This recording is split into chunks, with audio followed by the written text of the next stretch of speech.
শহরের কোলাহল থেকে অনেক দূরে বাংলার এক প্রত্যন্ত প্রান্তে আছে একটি গ্রাম। নাম তার নিশীথপুর। নামের মধ্যেই যেন রাতের ছায়া লুকিয়ে আছে।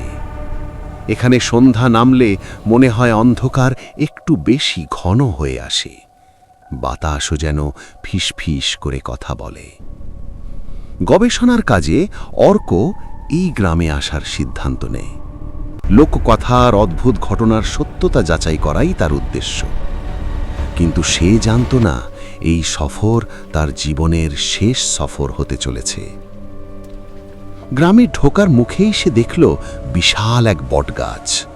ডালপালাগুলো কঙ্কালের হাতের মতো ছড়িয়ে আছে চারদিকে। বাতাস লাগলেই ডালগুলো নড়ে ওঠে, যেন কাউকে ইশারা করছে, ফিরে যাও। গ্রামে ঢুকেই অর্ক বুঝল কিছু একটা অস্বাভাবিক। অদ্ভুত নিস্তব্ধতা। মানুষজন কথা বলছে ফিসফিস করে। সূর্য ডোবার আগেই সবাই দরজা জানলা বন্ধ করছে, যেন রাতকে ভয় পায় তারা। অর্ক থাকার জায়গা পেল গ্রামের শেষ প্রান্তের এক পুরনো জমিদার বাড়িতে। বিশাল দালান, ফাঁকা বারান্দা, দেয়ালে শ্যাওলা, বাতাসে স্যাঁতস্যাঁতে গন্ধ। বাড়ির কেয়ারটেকার হরিবাবু তাকে একদৃষ্টিতে তাকিয়ে বললেন, বাবা, রাতে যাই শোনো, জানলার বাইরে তাকাবে না, আর কেউ নাম ধরে ডাকলে সাড়া দেবে না। অর্ক হেসে উড়িয়ে দিল। সে তো শিক্ষিত মানুষ, ভূতে বিশ্বাস করে না। কিন্তু রাত 12টার পর তার বিশ্বাস ভাঙতে শুরু করল। মাঝরাতে অর্কর ঘুম ভেঙে গেল এক করুণ কান্নার শব্দে। খুব চেনা গলা, খুব পরিচিত স্বর। সে স্থির হয়ে গেল। ওটা তার মৃত মায়ের কণ্ঠস্বর। অর্ক, দরজা খোল বাবা। তার বুকের ভেতর ধুকপুক শব্দ বাড়তে লাগল। সে জানত লোককথায় একে বলে নিশি ডাক। যে সাড়া দেয় সে আর ফিরে আসে না। সে কান চেপে ধরে বসে রইল, কিন্তু ডাক থামল না, বরং আরো কাছে এলো। হঠাৎ জানলার খড়খড়ি নড়ে উঠল, ধীরে ধীরে।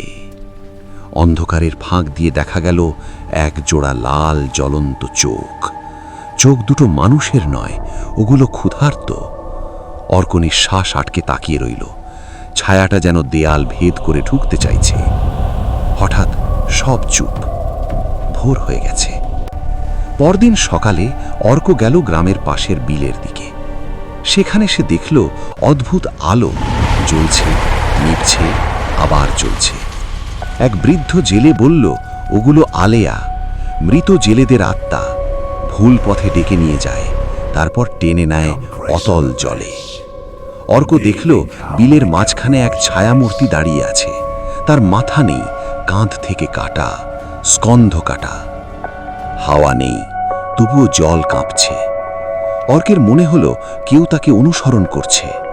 সেদিন ছিল অমাবস্যা। গ্রামের মাঝখানে ভাঙা এক মন্দির, কাল ভৈরবতলা। কথিত আছে এই রাতে অপদেবতারা সভা করে। কৌতূহল তাকে টেনে নিল সেখানে। দূর থেকে সে দেখল আগুন জ্বলছে, আর তার চারপাশে গোল হয়ে বসে আছে কয়েকটি ছায়া। তাদের শরীর মানুষের মতো, কিন্তু মুখ বিকৃত, চোখ ফাঁকা, দাঁত রক্তে ভেজা।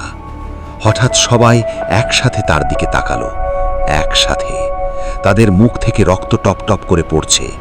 অর্ক দৌড়াতে গেল, কিন্তু তার পা মাটিতে আটকে গেল। তখনই সামনে এসে দাঁড়ালো হরিবাবু। কিন্তু তার পা দুটো পেছনের দিকে ঘোরানো, চোখ সাদা, ঠোঁটে অদ্ভুত হাসি। হরিবাবু ফিসফিস করে বলল, আমরা তোকে অনেক দিন ধরে অপেক্ষা করছি। হঠাৎ সব অন্ধকার। পরদিন সকালে গ্রামবাসীরা জমিদার বাড়িতে অর্ককে খুঁজে পেল না। শুধু তার ডায়েরি পড়েছিল মেঝেতে। শেষ পাতায় লেখা, ওরা আসছে। আমি আয়নায় নিজের মুখ দেখতে পাচ্ছি না, শুধু রক্ত আর ছায়া। আজও নিশীথপুর গ্রাম নিস্তব্ধ। রাতে সেখানে অচেনা মানুষের আর্তনাদ শোনা যায়। কেউ দরজা খোলে না, কারণ সবাই জানে যে একবার নিশির ডাকে সাড়া দেয়, সে আর মানুষ থাকে না। বন্ধুরা, যদি এমন আরও ভয়ঙ্কর গল্প শুনতে চান এখনই চ্যানেলটি সাবস্ক্রাইব করুন, বেল আইকন অন করুন, কারণ রাত এখনো অনেক বাকি।